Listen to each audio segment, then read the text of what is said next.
The terms First World, Second World, Third World, and later Fourth World originated as a Cold War geopolitical framework that divided the Earth realm into distinct categories based on nations' levels of development.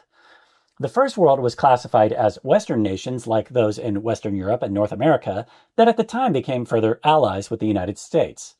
The term Second World described more Eastern countries that aligned with the Soviet Union and its allies, such as the communist bloc nations that had been absorbed under the USSR, including some countries in Eastern Europe and parts of Asia such as China and North Korea.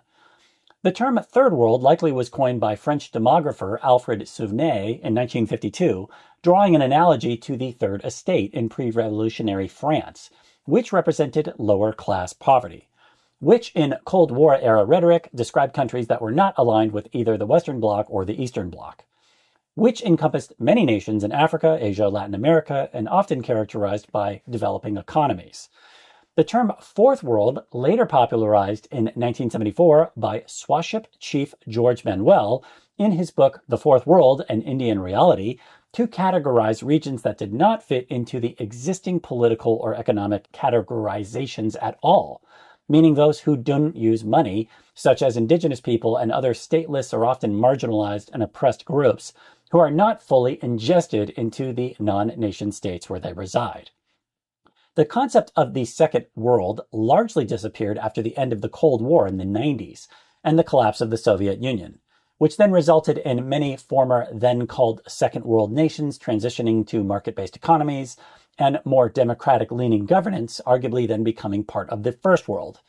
But unfortunately, the terms Third World compared to First World are outdated language which one can still hear today, and we are even conscious of being guilty of having done so in our rhetoric and are always trying to move away from such.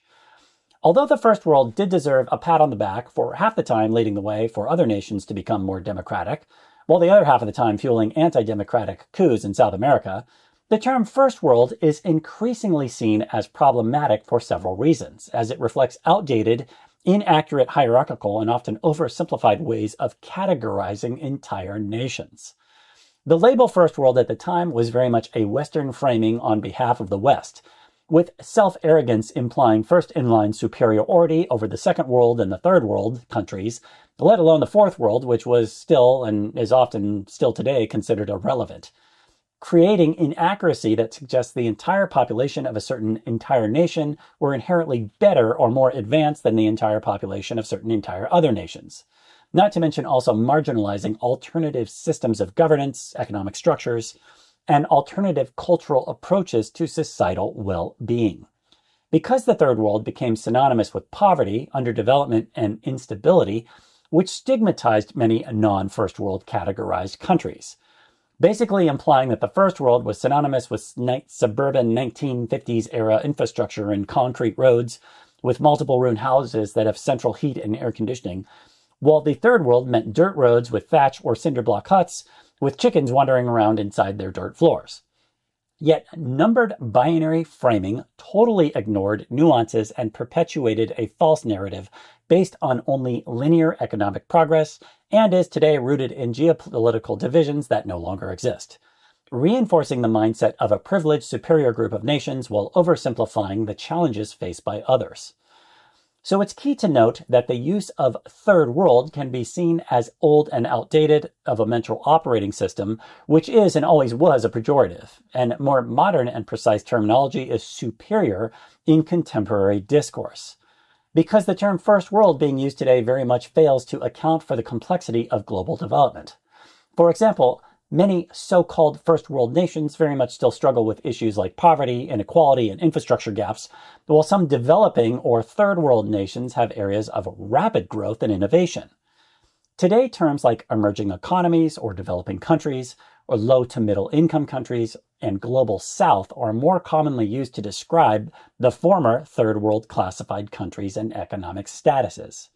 with global north or high-income countries or developed countries or industrialized nations being better terms for what used to be called the First World,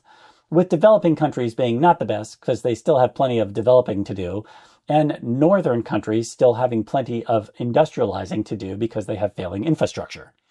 And we'll keep this totally on brand by saying, due to our life transformative experiences with shamanism, what used to be considered the fourth world and is now better classified simply as indigenous peoples have some of the most superior spirituality and the least empire of any of the other classifications. What this ultimately comes down to is the difference in standard of living compared to quality of life. And we'll get into that in one of the next insights.